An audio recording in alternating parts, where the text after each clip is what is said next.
안녕하세요. 소개받은 김승은 목사입니다.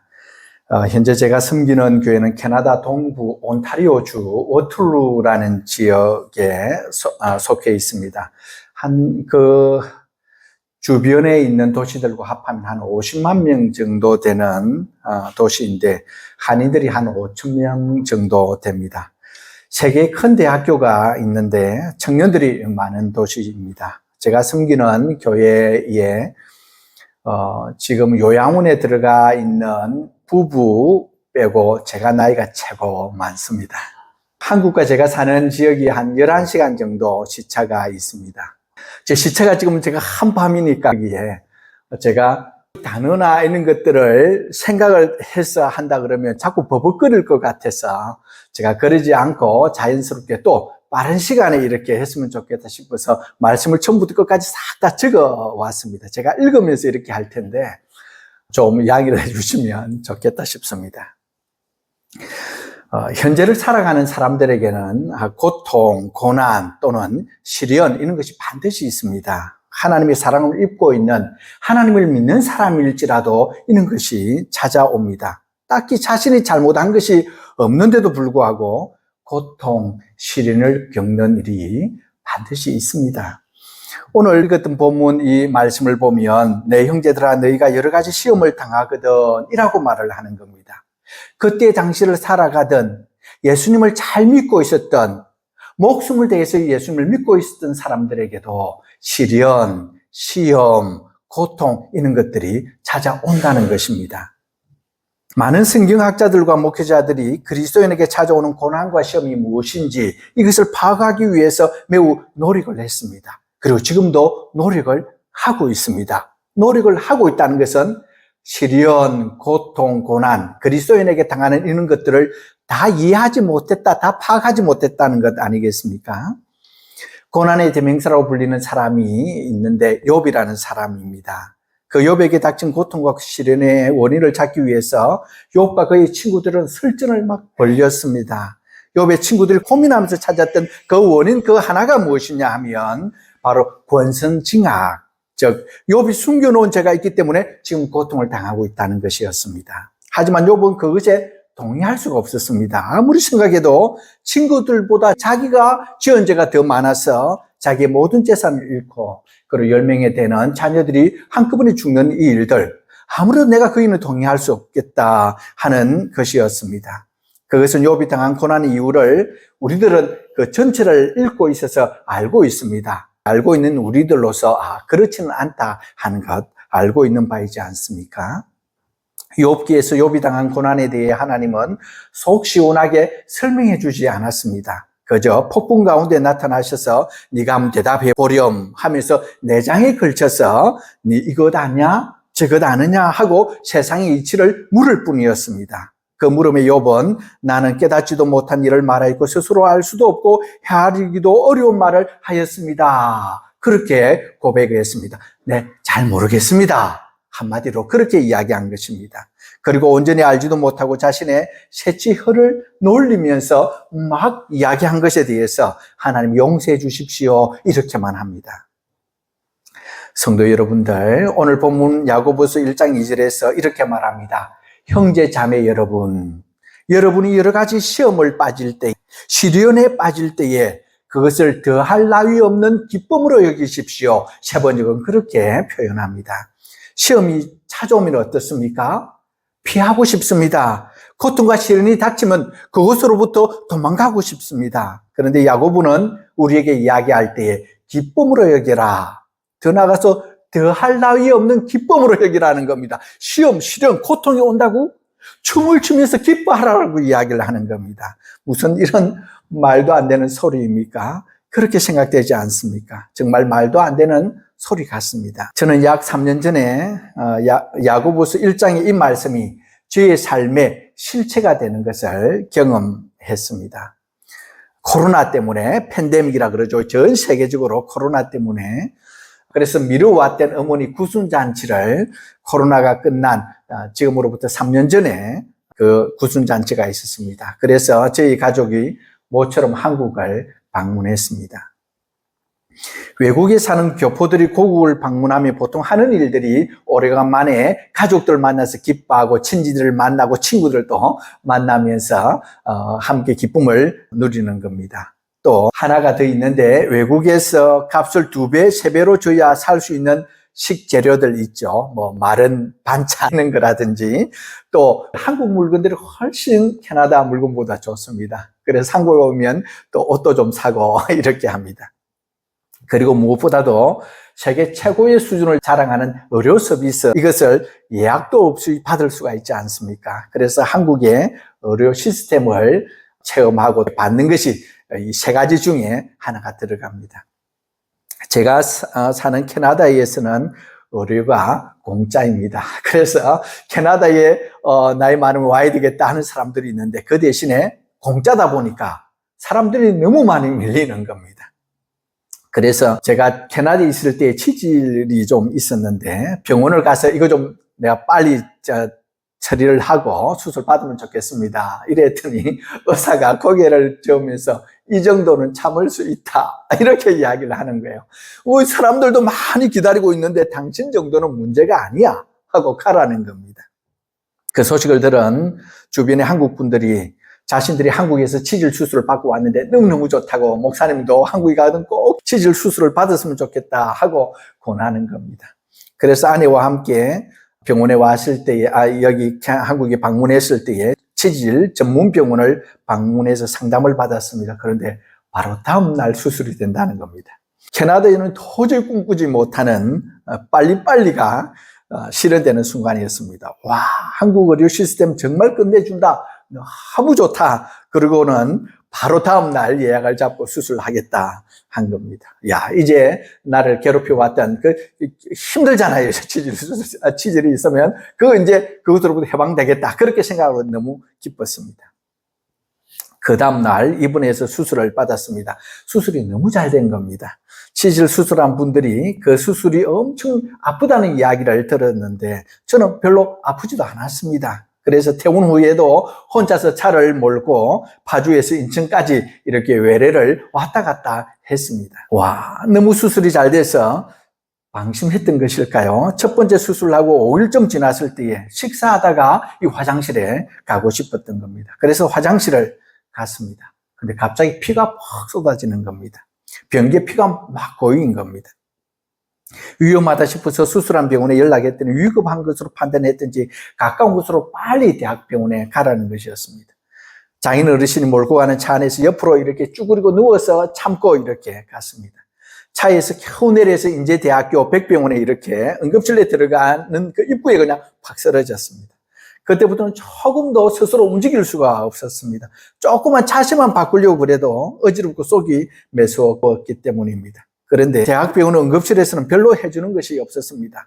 검사해야 된다 그러면서 자꾸 아까운 피만 자꾸 뽑는 겁니다. 그리고는 한 120만 원 정도 이렇게 돈을 내라 그럽니다. 여러분들은 병원에 보험이 되어 있기 때문에 얼마 안 들 수 있는데 저는 외국인이지 않습니까? 그러니까 피만 계속 뽑고 120 몇만 원이었습니다. 그래서 긴급한 조치를 이렇게 취하고 그곳에는 해줄 게 없다 싶었는지 그 수술한 그 병원에서 빨리 자기 병원에 또 다시 오라는 겁니다. 그래서 앰뷸런스를 타고 수술한 병원에 도착했습니다. 그 이후로 5번이나 수술한 부위가 터져서 2번은 처치를 받고 3번은 수술한 자리를 꼬매었습니다. 수술이 잘못된 것인지 아니면 내 몸이 특이했는지 모르지만 계속 수술한 부위가 터져서 피를 흘렸던 겁니다. 나중에는 피가 모자라다 보니까 또 다른 대학병원에, 인천에 있는 대학병원으로 빨리 가서 수혈을 이렇게 받았습니다. 수혈을 받다가 또 문제가 생겨가지고 제가 막 넘어진 겁니다. 그러니까 막 급했던지 다가와서 막 의사들이 처치를 해주고 그랬습니다. 제가 수술을 받은 병원은 치질 수술 전문으로 국내에서 거의 탑이라고 하는 유명한 곳이어서 그곳에 간 겁니다. 수만 건의 수술 환자 중에 저 같은 케이스는 처음이라고 하면서 의사들도 막 놀래고 당황하고 그렇게 했었습니다. 그런데 이때 경험한 고통은 제가 지금까지 살아오면서 겪었던 모든 육체 고통을 다 한 것보다 더 아팠습니다. 그 고통에 대해서 몇 가지 이렇게 설명해 드리면 이 항문하고 연결된 관략근이 수축할 때에 그때 꽉 조여옵니다. 이렇게 조여 한쪽으로 으아 하고 있다가 좀 있으면 확 풀어지는 겁니다. 또 좀 있으면 하고 있으면 또 다시 한참 그러고 있으면 풀어지는 겁니다. 간호사에 의하면 항문 관략근이 수축되는 고통은 아기 낳는 것보다 조금 더 아프다고 그렇게 했습니다. 아기는 한 번도 낳아보지 못해서 저는 알지는 못합니다. 그런데 그 말이 이제 간호사 말이 맞다고 한다 그러면 아기를 낳기 위해 하루에 몇 번씩 진통을 겪었다 그렇게 보면 됩니다. 매우 아팠던 것 중에 하나는 척추 마취를 이렇게 하는데 그 마취가 풀릴 때 오는 고통이 있습니다. 수술 때마다 척추 마취를 했는데 한 번은 진통제가 이렇게 듣지 않아서 3시간 정도 그 고통을 온전히 느껴야 했습니다. 그때 표현할 수 있는 것이 불에 대면 뜨겁잖아요. 그죠? 불에 대어 있는 듯한 고통이 이거구나 하는 것을 알게 되었습니다. 수술 부위가 2번째 터졌을 때는 상황이 너무 위급했던 것 같습니다. 그래서 병실에 누워있는 나를 의사가 수술실로 이송해서 마취를 하고 이렇게 처치를 해야 되는데 너무 급했던 것 같습니다. 그래서 수술 의사가 바로 이렇게 침대에 저를 뉘어놓고 바로 위에 내어놓고 처치하고 살을 꼬매고 그렇게 했습니다. 너무 아팠습니다. 마취도 하지 않고 의사가 침대에 올라와 처치할 때는 너무 고통스러워 2주먹을 훌끈 쥐고 제가 할 수 있는 것이 하나님 아버지 이랬던 하나님을 불렸던 것 생각이 납니다. 그리고 속으로는 이 고통에서 좀 날 구해 주십시오. 차라리 이거 죽었으면 좋겠습니다. 막 속으로 이렇게 외쳤습니다. 수술 부위가 4번째 또 터져서 수술하러 들어갈 때는 자녀들에게 전화로 캐나다에 있는 자녀들에게 유언을 할 정도였습니다. 봉합을 해도 자꾸 터지니까 4번째 이렇게 수술에 들어가면서 더 이상 내가 살 수 없을 수도 있겠다 하고 제가 그렇게 자녀들에게 유언을 했습니다. 이런 고통을 당했을 때에 불현듯 떠오른 생각이 하나가 있었는데 십자가에 달려 절규하신 예수님의 모습이 그때에 떠오르더라고요. 예배 대표 기도자들이 보통 장로님들이 기도할 때 하는 이 문구들이 좀 있습니다. 그 중에 하나가 뭐냐면 살찌고 피 흘려 우리를 죄에서 구속해 주신 예수님의 사랑, 이것을 한 번씩 언급을 하지 않습니까? 예전에는 예수님의 십자가 사랑이 대단한 사랑이다, 살찌고 피 흘려 주신 큰 사랑이다 하고 머리로는 이해를 했습니다. 동의했습니다. 그런데 찢어진 살을 꼬매는 고통을 실제로 당해보고서 살찌고 피 흘려 주신 예수님의 그 사랑이 얼마나 대단한 것인가, 그때 비로소 제가 체험하는 기회가 되었습니다. 육체의 고난과 고통 그것 자체도 힘들지만 정신적인 고통도 그것 못지않게 이렇게 좀 찾아옵니다. 이런 시련이 생긴 것은 내가 하나님께 충성스럽지 못해 하나님이 지금 나를 벌 주시는 것인가 하는 큰 죄책감이 들기도 했습니다. 교회 사역에 최선을 다하지 않고 치료해야 할 것을 미뤄둔 것 때문에 하나님 나에게 벌 주시는 것 아닌가, 이런 죄책감 말입니다. 저는 스포츠를 좋아해서 지역의 한인들과 모여서 지금도 족구를 합니다. 제가 좋아하는 손흥민 출전 경기 축구를 또 좋아하다 보니까 즐겨보고 유튜브를 찾아보고 이런 소식도 좀 찾아봅니다. 종종 드라마도 이렇게 보고요. 혹시 하나님께서 내가 사역에만 집중하지 않고 취미생활 했던 것, 이런 것 하나님이 싫어하셔서 나에게 이런 벌을 준 것 아닌가, 이런 죄책감도 막 그때에 들었습니다. 그래서 조금이라도 마음에 걸린 것이 있으면 하나님 그때 내 스포츠 보고 그때 했던 거 하나님 용서해 주십시오 하고 막 그런 생각이 나면 하나님 앞에 용서를 구하며 회개하기도 했습니다. 저는 손으로 하는 일을 좋아합니다. 뒷마당에 이 창고도 이렇게 짓고 또 성도들이 와서 좀 같이 커피하고 할 수 있는 이 캐빈이라 그러는데 그런 것도 좀 짓고 이렇게 했습니다. 차가 고장나면 스스로 고치기도 합니다. 고치는 걸 좋아하다 보니까 차 밑에 들어가서 이렇게 막 고치기도 이렇게 합니다. 집수리도 하고요. 어떨 때는 설교하고 신방해야 되는데 이런 것들이 좋다 보니까 막 그것을 하고 있을 때도 있었습니다. 그래서 교회 사역도 때로는 좀 밀어놓기도 하고 소홀하기도 했습니다. 교회 사역보다 내가 좋아하는 것들이 빠져 있었기 때문에 하나님이 이런 벌을 준 것 아닌가, 이런 죄책감도 막 이렇게 들어서 이런 것도 하나님 앞에 낱낱이 회개를 했습니다. 어쨌든 그 당시는 조금이라도 찝찝하고 좀 애매하게 생각되는 이런 죄다 싶은 것 있죠. 이런 것들은 모두 회개했습니다. 보통 인격적으로 하나님을 만날 때에 하나님을 만나면서 내가 죄인이구나, 하나님 내 죄를 용서해 주십시오 하고 크게 용서함을 구하죠. 그리고 세례도 받기도 하고 믿음에 들어가기도 합니다. 그런데 내가 당한 이런 고통, 시련도 죄책감이 있는 반면에 하나님 이런 죄를 용서해 주십시오 하고 하나님 앞에 용서하고 회개하는 것, 이런 또 긍정적인 부분이 있구나, 그런 생각을 하기도 했습니다. 또 어떤 때는 하나님의 사랑을 의심하는 생각이 확 들기도 이렇게 했었습니다. 내가 섬기는 하나님은 너에게 고통을 주는 신인가 보네 하고 비웃기도 하고요. 하나님이 너를 사랑한다면 처음부터 피가 터지지 않게 해주셔야 되지 않냐? 생각도 들기도 하고요.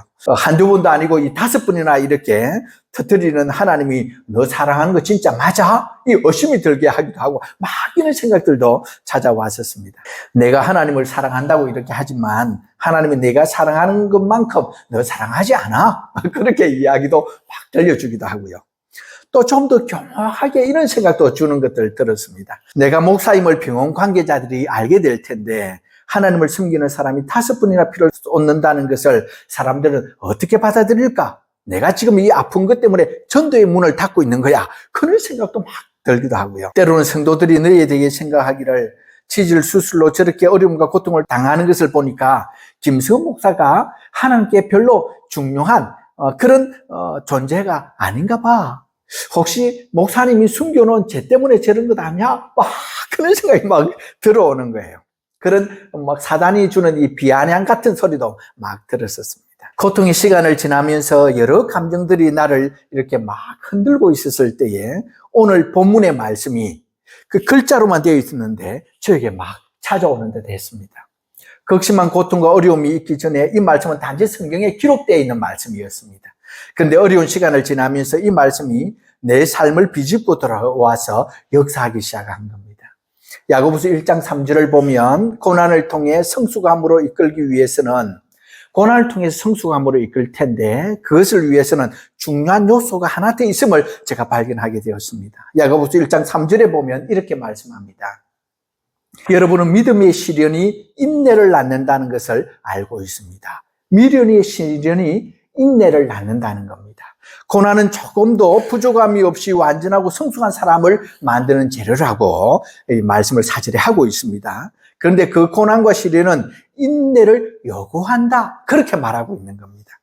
고난이 성숙한 신앙으로 나아가기 위해서는 인내력을 발휘하여서 견뎌야 하는 것을 성경이 말씀하고 있었던 겁니다. 나에게 주어진 고통이 빨리 끝나기를 정말 바랬습니다.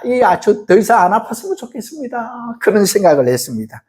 교회에 3주간의 시간을 받아 한국에 왔기 때문에 또 빨리 들어가야만 했습니다. 그런데 수술 상처가 터져서 피가 오르고 있었기에 캐나다에 돌아갈 비행기표는 벌금을 물고 연기를 해야만 했습니다. 얘기했던 것보다 더 오래 걸리겠구나 하는 생각이 들었습니다.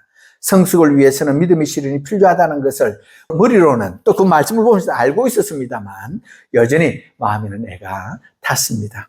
하지만 내 마음대로 안 되는 거 제가 어쩌겠습니까? 저는 야고보서 1장에서 말하고 있는 시험에 관한 가르침에 어떻게 내가 반응해야 할까 하는 생각을 좀 하게 되었습니다. 제가 생각을 해보니까 이 말씀, 시험에 관해서 하나님이 이것을 통해서 성숙으로 이끌어 갈 거야 하는 말씀도 있고 인내해야 된다 하는 말씀이 있었습니다만 그 말씀은 있습니다만 제가 너무너무 고통스러우니까 거기에 제가 반응해야 될 게 어떻게 반응해야 될까 해보니까 크게 2가지가 나오더라고요. 하나가 뭐냐면 야고보서의 이 말씀을 그냥 무시해버리는 겁니다. 고통이 느껴질 때 내가 하고 싶은 대로 신경질을 막 부리면서 처지를 비관하면서 하나님 왜 나한테 이런 어려움을 줍니까 하고 원망하거나 그렇게 할 수가 있는 겁니다. 제가 아는 분들 중에는 제 소식을 들었던 몇 사람들은 이것은 분명 의료사고이다. 그러니까 의사한테 막 욕하고 뺨을 막 때리고 병원을 대상으로 고소를 해야 된다. 막 그렇게 조언을 하는 사람들도 있었습니다. 그렇게 하지 않는 것이 바보고 무능한 것이라 그렇게 저한테 충고도 하기도 했었습니다. 다른 하나는 야고보에서 가르치는 시련에 관한 가르침을 붙잡고 인내하고 하나님을 의지하는 것이 또 하나였습니다. 이사야 55장 8절과 9절에 보면 여호와의 말씀에 내 생각은 너희 생각과 다르며 내 길은 너희 길과 달라서 하늘이 땅보다 높음같이 내 길은 너희 길보다 높으며 내 생각은 너희 생각보다 높다. 그렇게 말씀을 하는 겁니다. 네가 지금 생각하는 것과 내가 생각하는 건 다른 거야 라고 말씀하는 것이었습니다. 이 말씀처럼 저는 왜 이런 고통이 내한테 주어졌지 잘 이해할 수 없었습니다. 하지만 내게 이런 고난을 허용하시는 이유 중에 확실한 것은 나를 지금보다 더욱 성숙하게 만들 것이라는 것을 마음에 새기고 붙드는 것이었습니다. 원망하고 욕한다고 그 문제가 해결되는 것이 아님을 알고 있었기 때문에 저는 하나님을 의지하는 것을 선택하기로 결단하고 하나님을 시작을 했습니다. 이 결단을 하고 하나님을 의지하기 시작을 하자 신기한 것은 육신은 고통스러웠는데 마음으로부터 평안이 이렇게 생기기 시작을 했습니다. 저희 마음을 하나님께서 붙잡아 주셨습니다. 하나님은 나를 사랑하시며 지금 이 고통의 순간을 보고 계심이 이렇게 막 이제 그때부터 느껴지기 시작한 겁니다. 이 고통의 시간을 통해 나를 더욱 성숙하게 세우실 것을 오히려 하나님께서 이거 끝나온 다음에 어떻게 역사하실까, 어떤 것을 주실까 하는 기대감도 이렇게 생기기 시작했습니다. 물론 부정적인 생각이 다시 찾아오기도 하고 반복적으로 오기도 했습니다. 그럴 때마다 이것이 사탄의 속삭임이다라는 것을 알고 있었기 때문에 다음과 같이 소리치면서 소리 높여 선언했습니다. 내가 사랑하는 하나님은 나를 결코 미워하지 않아.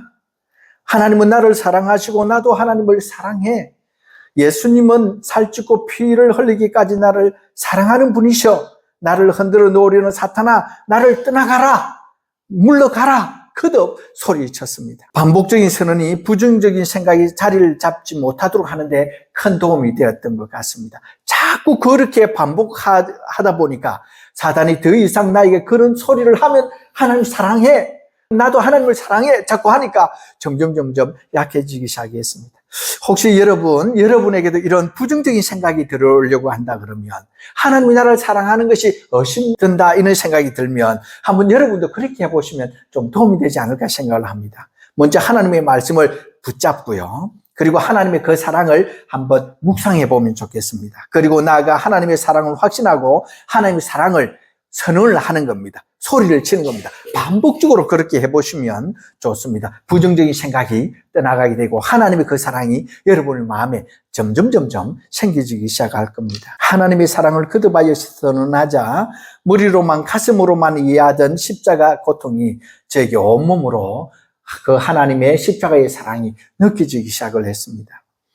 우리 예수님이 우리를 구원하기 위해 선택하신 십자가의 고통이 정말 보통이 아니구나 하는 것을 깨닫게 되었습니다. 점점 깊이 생각하게 되었습니다. 당장 십자가에서 내려올 수 있는 능력이 있음에도 죽음에 이르기까지 끝까지 참아내신 그 사랑이 얼마나 놀라운 것인지, 그 사랑으로 구원의 길을 만들어 주시면서 영혼을 구원하는 그 일을 교회에게 부탁하셨는데 이 위대한 수가 헛된 일이 되게 하면 안 되겠구나, 이러한 사랑을 전하지 않으면 안 되겠구나 하는 결단이 생기고, 내가 정말 하나님이 낫게 하시면 이 일에 열심히 해야 되겠다 결단을 더 단단히 하게 됐습니다.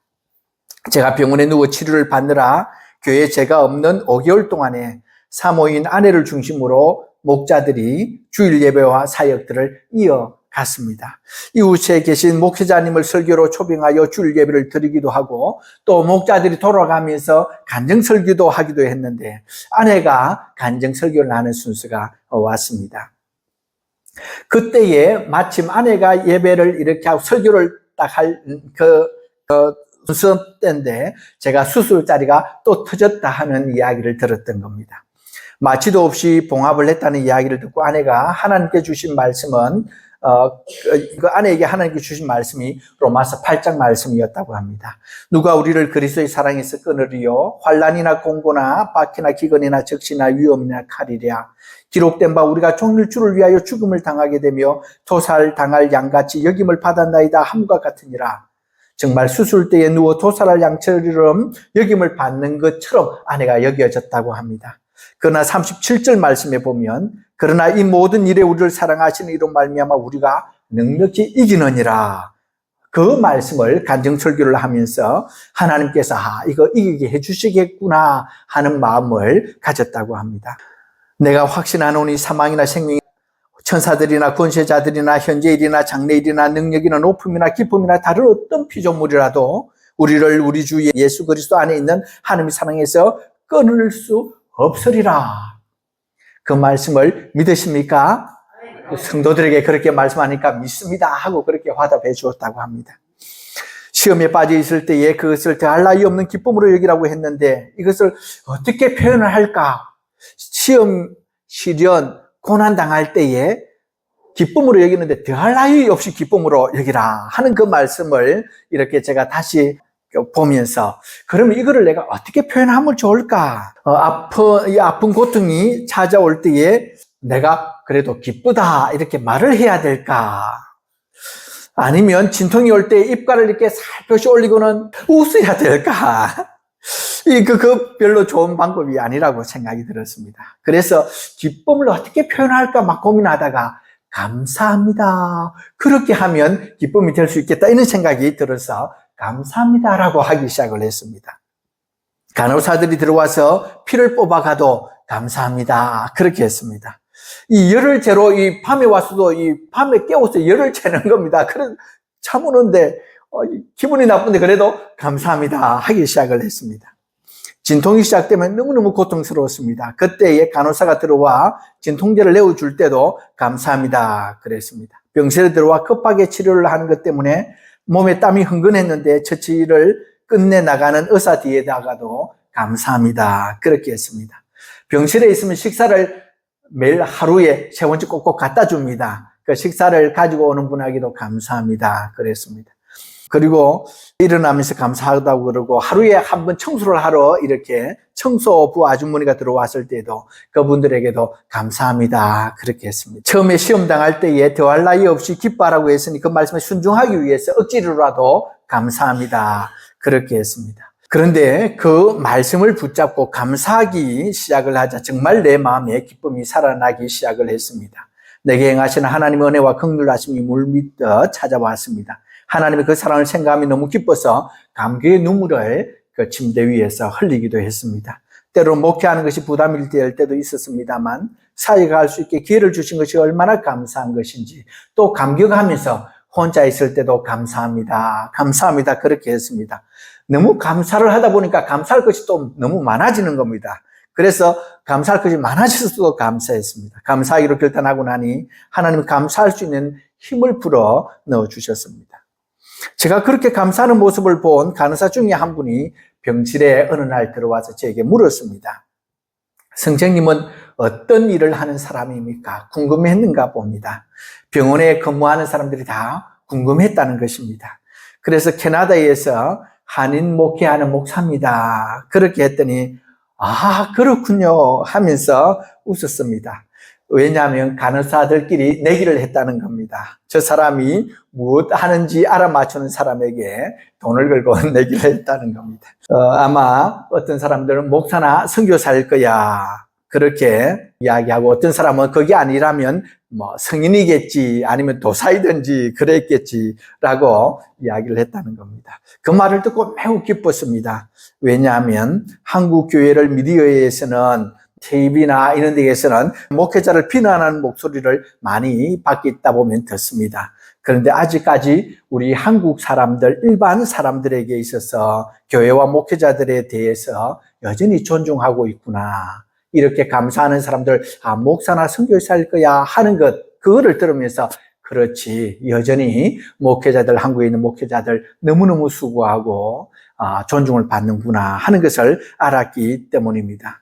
고난을 지날 때의 말씀에 순종해서 감사를 표한 것뿐인데 하나님의 이름이 높임을 받는 것을 경험하면서 하나님의 말씀대로 순종하는 이것, 하나님께서는 하라 그러는 것 도저히 이해는 안 되지만 그러나 그것대로 말씀대로 했을 때에 하나님이 역사하시고 놀랍게 영광 받으시는 것을 경험했던 겁니다. 치질 수술과 관련하여 하도 특이한 케이스여서 지금도 저에게 수술한 부위가 괜찮은지 묻는 분들이 여전히 있습니다. 3년이 지났는데 이번에 한국행 비행기를 타러 나올 때 아내가 저에게 비행기를 타도 괜찮느냐고 도넛 같이 생긴 그 방석을 준비하지 않아도 되겠느냐고 물어보았습니다. 지금은 완전히 나았습니다. 치질 수술의 문제로 뜻하지 않은 고통의 시험을 경험한 사람으로서 제가 경험하는 것은 또 제가 고백할 수 있는 것은 정말 하나님의 말씀은 신실하다라는 겁니다. 야고보서 1장 4절 말씀에 보면 처음부터 읽었던 말씀인데 여러분 인내력을 충분히 발휘하여 조금도 부족함이 없이 완전하고 성숙한 사람이 되십시오.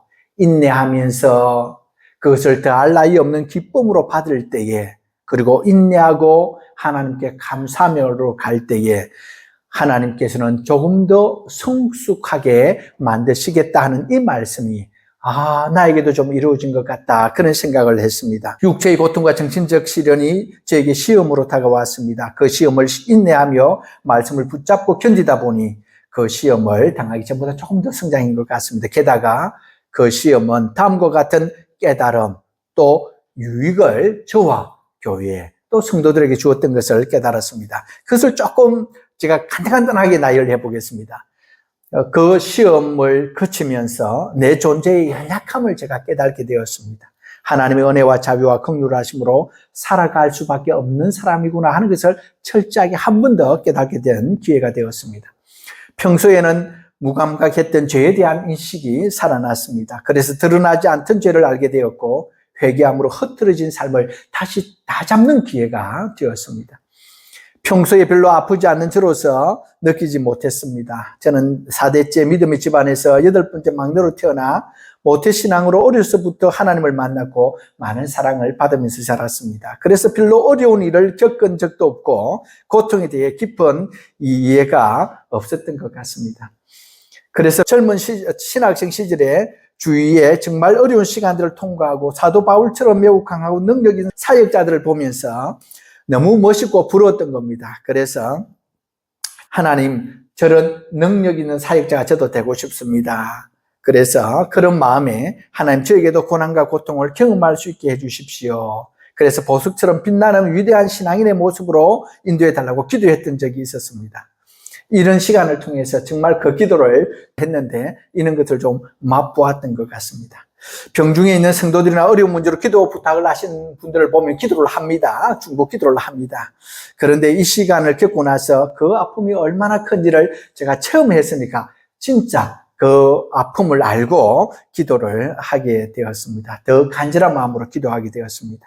맡겨주신 사역을 하고 싶어도 할 수 없는 지경에 이르게 되자 내가 맡은 사역이 얼마나 중요한가 그것을 깨달으면서 그 삶을 잘 감당할 수 있게 해주십시오 하고 깨닫게 되었습니다. 그래서 주께 게으르지 않고 더욱 충성스러운 사역자 될 것을 다짐하는 기회가 어려운 고통을 당하면서 하게 되었습니다. 고난이 내 개인의 유익함을 넘어서 하나님께 영광을 돌리는 기회가 되었습니다.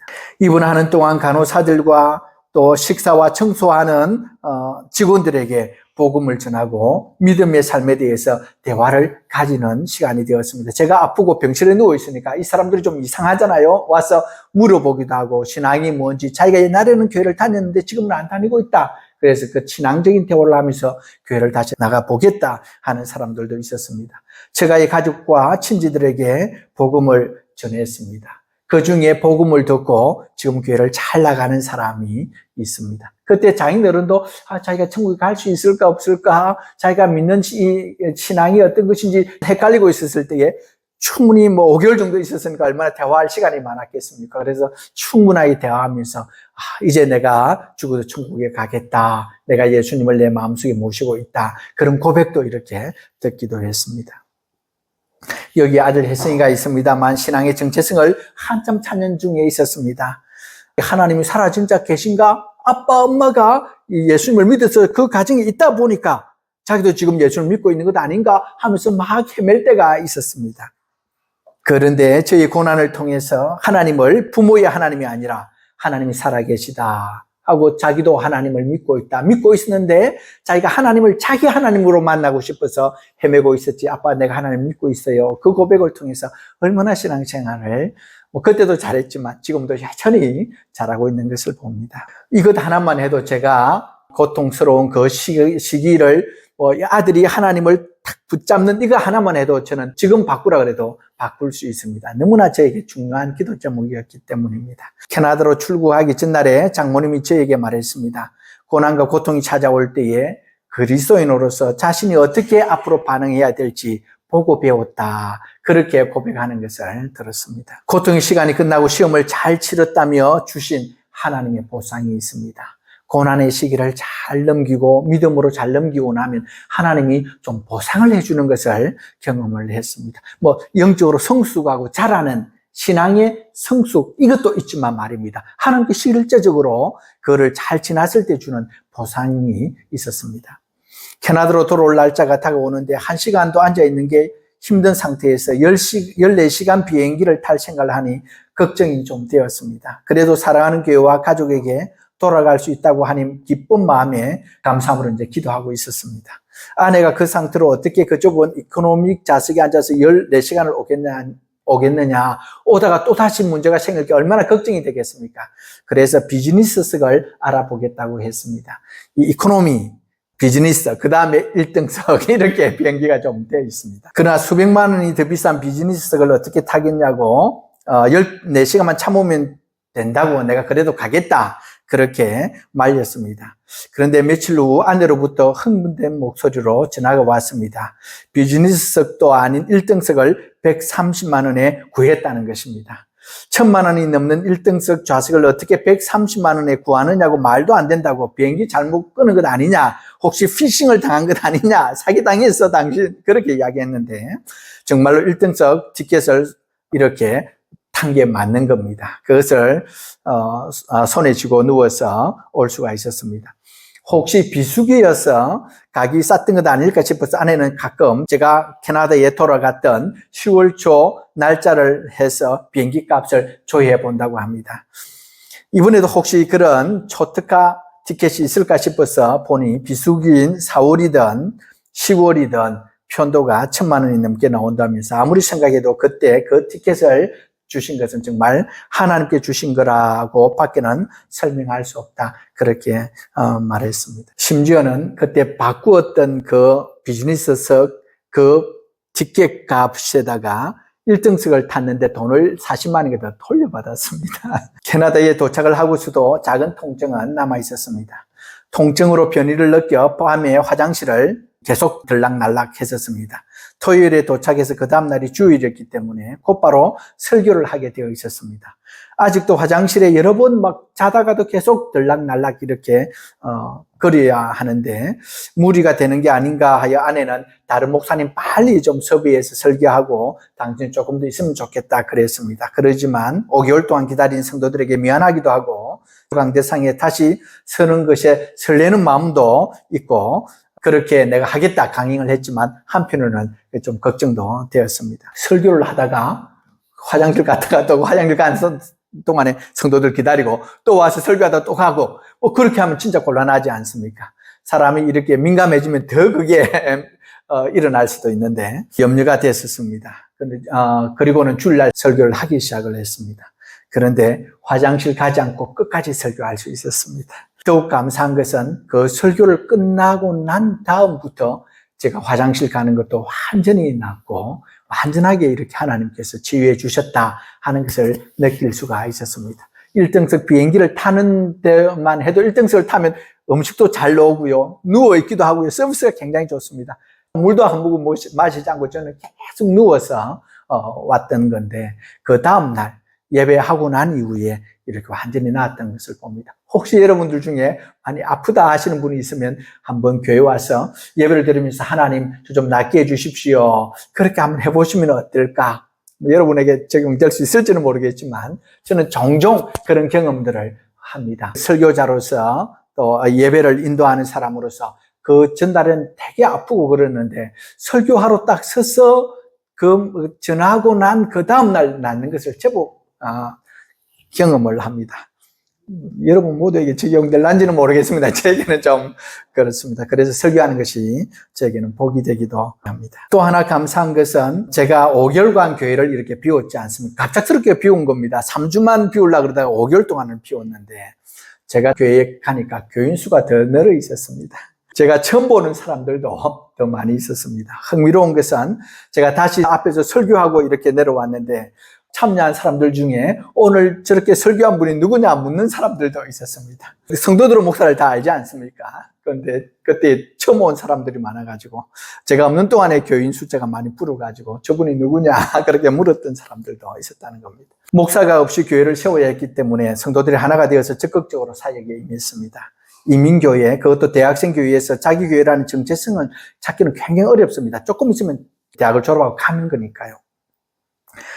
그러지만 제가 비어 있었을 때에 성도들이 위기를 느꼈는지 하나가 되고 부목사나 전도사급 이상으로 사역을 하며 교회를 지키고 더욱 강하고 신실한 제자들로 서 있는 것을 볼 때에 이거는 사람이 하는 것이 아니라 하나님이 하시는 거다. 하나님께서 보상해 주신 거다. 그런 생각을 했습니다. 말씀을 좀 정리하고자 합니다. 위기는 곧 기회이다. 또는 고난은 변장된 하나님의 축복이다 하는 말이 있습니다. 그런 것 같습니다. 그런데 고통과 고난이 하나님의 축복이니 그 고난을 다시 받겠느냐? 저에게 하나님께서 여러분이 물어보시면 No, never again. 절대 그럴 수 없습니다. 그렇게 이야기합니다. 한 시간도 그런 고통에 이제 더 이상 가기는 싫습니다. 그래서 저는 종종 또 오늘 하루 시험에 들지 않게 해주십시오라고 기도를 합니다. 그러나 내가 결코 원치 않고 있지만 고통과 시련이 찾아왔고 그것을 피할 수 없다는 것을 알게 되면 어떻게 할까 생각해 봅니다. 그때에 이 말씀을 붙잡고 다시 기뻐하겠습니다. 아니, 더할 나위 없이 기뻐함이 맞으라 그랬으니까 그렇게 하겠습니다. 그 고난이 무엇이든 인내하겠습니다. 하나님이 저를 사랑하며 여전히 함께하고 계심을 반복하여 선언하겠습니다. 그리고 또다시 감사함으로 하루하루를 버텨내겠습니다. 나를 좀 더 성숙하게 만드실 하나님의 신실하심을 바라며 견뎌내겠습니다. 이것이 야고보서 1장 2절부터 4절에서 시험에 관해 가르쳐 주신 하나님의 말씀이기 때문입니다. 혹시 여러분의 삶에 고난이 찾아온다면 여러분은 어떻게 반응하시겠습니까? 고난이 축복이라고 하면 믿지 않는 사람들은 도저히 하나님을 모르는 사람은 이해하지 못할 겁니다. 왜냐하면 그들에게는 지금의 눈에 보이는 이 세상이 전부이기 때문입니다. 그것밖에는 보이지 않기 때문입니다. 이것이 정상입니다. 그러나 우리는 이 세상이 전부가 아니라는 것을, 끝이 아니라는 것을 아는 하나님의 사람들입니다. 잠시 우리가 이 세상에 여행하는 것입니다. 우리가 여행을 해보면 뜻하지 않는 사건, 사고로 어려움을 당할 때가 있습니다. 그러나 집으로 돌아와서 여행의 추억을 나누다 보면 그렇게 고생했던 여행들이 더 기억에 남지 않습니까? 그 시간을 통해 인생의 중요한 위기관리 능력도 배우고 더 강해지고 성숙해지고 더 소중한 추억들로 간직되는 기억나는 여행 경험들이 여러분에게도 있지 않습니까? 우리도 이 세상의 여행을 마치고 본향으로 돌아가면 그때 정말 힘들었지. 그러나 그 시간을 통해서 하나님을 만났지. 그래서 지금 내가 여기에 이 하나님의 나라에 있을 수 있어. 그때 그 일이 없었더라면 내가 하나님을 만날 수 있었을까? 내가 그 은혜를 경험할 수 있었을까? 이 천국에 올 수 있었을까? 감사하고 기뻐하는 시간이 될 것이라고 믿습니다. 여기 계신 모든 성도 여러분들, 시험을 만나면 여러분들에게 그 시험들, 시련, 고통이 안 오기를 바랍니다. 너무너무 고통스럽고 어렵기 때문입니다. 그러나 그 일이 찾아온다면 어떻게 하시겠습니까? 기뻐하고 감사하면 좋겠습니다. 어떻게 반응하느냐에 따라 여러분의 삶이 그렇게 지옥으로 될 수도 있고 아니면 하나님께 주시는 하나님과 함께 살아가는 그 삶이 될 수 있습니다. 인내하고 감사하면 그 지옥 같은 삶이 천국으로 변하여 천국의 삶을 살아갈 수도 있을 것입니다. 모든 분들이, 여기 계신 모든 분들이 시험이 오고 시련이 오고 없기를 바라지만 만일 온다 그러면 주님의 이름으로 주의 이름을 붙들고 믿음의 선택, 하나님께서 이 일을 통하여 나를 세우실 거야. 내가 이 일을 통해 죽는다 그래도 하나님 이 일을 통해서 역사하실 거야 하는 그 믿음으로 그 믿음의 길들을 행복하게 살아가시는 우리 성도님이 되시기를 주의 이름으로 축원합니다.